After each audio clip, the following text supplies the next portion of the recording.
Tempo para reunir a Comissão Executiva. De segunda a sexta, analisamos os principais temas económicos que marcam a atualidade. A falta de um componente eletrónico do tamanho de uma unha, essencial para os motores Citroën, a suspender a produção em 7 fábricas em França e Espanha.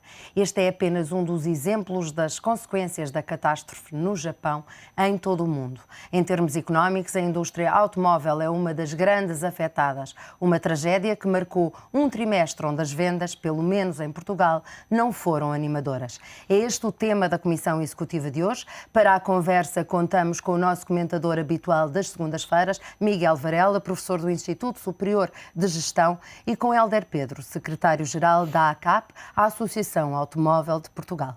Bom dia, obrigada aos dois pela vossa presença nesta Comissão Executiva. Hélder Pedro, como é que correu, em termos numéricos, o primeiro trimestre do setor automóvel em Portugal? Bom dia uma vez mais. No primeiro semestre tivemos uma queda de 20% dos veículos ligeiros passageiros, que era, aliás, já esperada, por dois motivos. Um motivo, que sabemos que o ano de 2011 vai ser outra vez um ano mau para o setor automóvel, aliás, as circunstâncias económicas do país também a isso conduzem, e por outro lado, e em particular o primeiro trimestre, sofre também um pouco aqui a consequência de uma antecipação da procura que houve no final do ano passado, porque o aumento do IVA que houve em janeiro, assim como o fim do programa de incentivos ao abate, levaram a um aumento significativo das vendas no mês de dezembro, que seriam vendas do primeiro trimestre. Portanto, estamos a sofrer duplamente esta situação no primeiro trimestre do ano. E em termos globais, na Europa, não é, Portugal tem uma queda que é quase uma das maiores da Europa, ficou em quarto lugar a nível das quedas, não é? De facto, a Europa no trimestre tem uma ligeiríssima queda de 0,3%, portanto praticamente nula, mas há mercados como a Alemanha e outros que estão de facto em crescimento largamente positivo, portanto comparando com a nossa situação de queda, digamos assim, de vendas. Já vamos tentar perceber porquê. Miguel Varela, este setor tem um peso significativo em termos da economia portuguesa. Acaba por ser aqui uma preocupação acrescida ao longo deste ano que já não é bom para Portugal. De facto, é mais uma preocupação a somar a tantas outras que o Estado vai ter, porque só o setor automóvel representa cerca de 6,4 mil milhões de receita fiscal para o Estado português. Portanto, estamos a falar de cerca de 25% da receita fiscal total do país, que é dada pelo setor automóvel. Portanto, é um problema também, além de prejudicar o próprio setor, a empregabilidade do próprio setor, prejudica também, mais uma vez, é mais um ataque que as finanças públicas vão sofrer também. É um revés complicado. E porquê é que o facto da Alemanha estar agora em recuperação evidente e estar a aumentar as exportações acaba por penalizar também o que é o setor aqui em Portugal? Bom, aqui há dois aspectos, quer dizer, a Alemanha é de facto o motor da Europa em termos económicos e, portanto, neste momento o facto de a Alemanha estar a crescer também é positivo para a indústria portuguesa, porque Portugal também tem indústria automóvel. Temos 5 fábricas de automóveis em Portugal, é importante esquecermos, e os governantes também se esquecem muitas vezes, porque de facto, como referiu, olham só para o aspecto comercial e para as receitas, que por vezes quando penalizam também a fiscalidade automóvel, esquecem que somos um país com indústria que tem um peso significativo nas exportações. Haveria que ver a globalidade do setor, mas dizia eu... Qual é o peso da indústria nas exportações?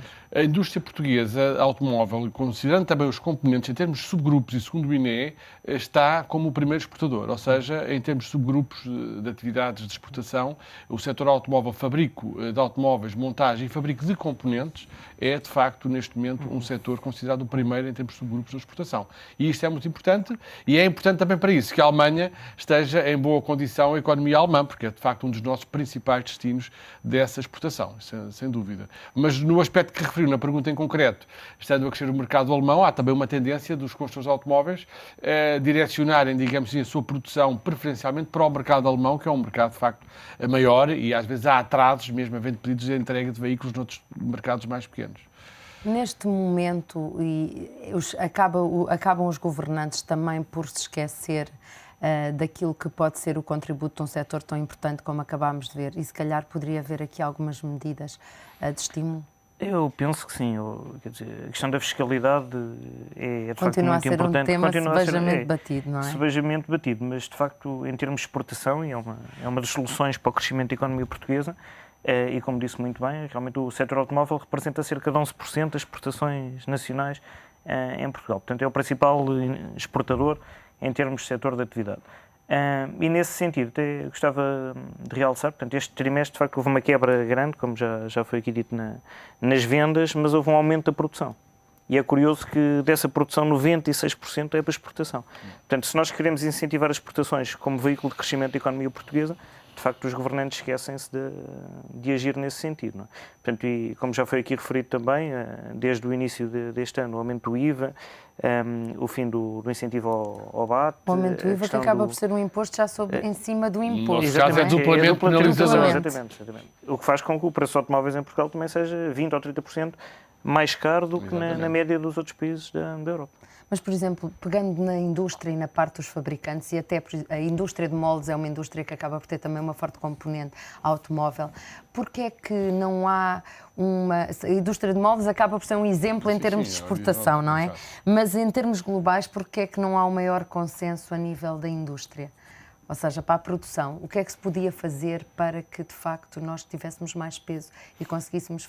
Temos o exemplo da Auto Europa, mas depois o resto... Portugal, vamos lá ver, Portugal é um país considerado, em termos da Europa, que tem indústria automóvel. Ou seja, porque há países como a Dinamarca ou a Holanda... Conseguimos ser vistos lá fora conseguimos ser vistos como um país com indústria automóvel, e é assim há 50 anos no que respeita à montagem e fabrico de automóveis, desde o início dos anos 60. Isso leva também a que tenhamos mão de obra especializada, em que tenhamos cursos de engenharia especializados nesta área. Infelizmente, já tivemos mais fábricas, sabemos que houve deslocalização de algumas delas nos anos 80, nos anos 90, mas neste momento ainda somos um país e estamos a aumentar, como referiu, vamos aumentar a produção em 30%, digamos, este ano. Somos um país, digamos, com um peso na indústria automóvel e achamos que era importante também os governos não penalizarem por lado fiscal, porque é assim, quando um fabricante de automóveis vai investir num determinado país, analisa também qual é a forma como esse país tributa fiscalmente os automóveis no país, porque nós exportamos 96%, mas por vezes também os fabricantes querem produzir para o mercado local, mas se o mercado local tributa ou penaliza de tal forma os automóveis que se tornam quase invendáveis, digamos assim, também é um desincentivo. Daí esta contradição, digamos, que há em Portugal. Retirou-se o único estímulo à procura que havia, que era de facto o incentivo ao abate. Eu recordo que a Grécia, com a situação em que está, acabou de reintroduzir agora, o mês passado, o incentivo ao abate de veículos sem fim de vida no mercado grego, para reanimar o mercado grego. Portanto, acha que era nós retiramos o único estímulo. Nós achamos que o Ministério das Finanças, sobretudo neste último ano, houve aqui alguma perseguição fiscal aos automóveis. Isso foi público e notório, não só com o fim do incentivo ao abate, como também com o anúncio que foi feito há algum tempo por um responsável do Ministério de que a ideia era agravar ainda mais os impostos sobre os automóveis, o que é um perfeito contrassenso em termos económicos. Aliás, sabemos que quando se aumentam os impostos, baixa a procura e baixa a receita, e esse membro do governo dizia vamos aumentar os impostos porque queremos mais receita. Isto é um contrassenso em termos económicos, portanto, em termos fiscais poderá, a priori, pensar que é uma boa medida, mas é um contrassenso que nós temos essa experiência em termos económicos. Portanto, há aqui um país que tem indústria, e em conclusão, e que devia desenvolver até essa indústria para tentar captar mais investimentos. Eu relembro, só não posso deixar de citar, que no ano da recessão, em 2009, um grande investimento que foi anunciado em termos de investimento estrangeiro foi, mais uma vez, um construtor de automóveis com a fábrica de baterias em Cacia, da aliança Renault-Nissan. Portanto, é mais um investimento da área automóvel. Mas, ao mesmo tempo, como eu digo, infelizmente, os governos penalizam, tendem a ver o setor automóvel como um setor a penalizar, a aumentar os impostos, retirar os estímulos à economia e, de facto, isso penaliza muitas empresas, sobretudo as pequenas empresas, os concessionários, as PMEs, que são aos milhares neste setor. Mas a verdade se diga que, por exemplo, o imposto IVA em cima já do imposto automóvel acabou por também ser uma decisão a nível europeu. Também há aqui uma tendência para a Europa uniformizar algumas regras.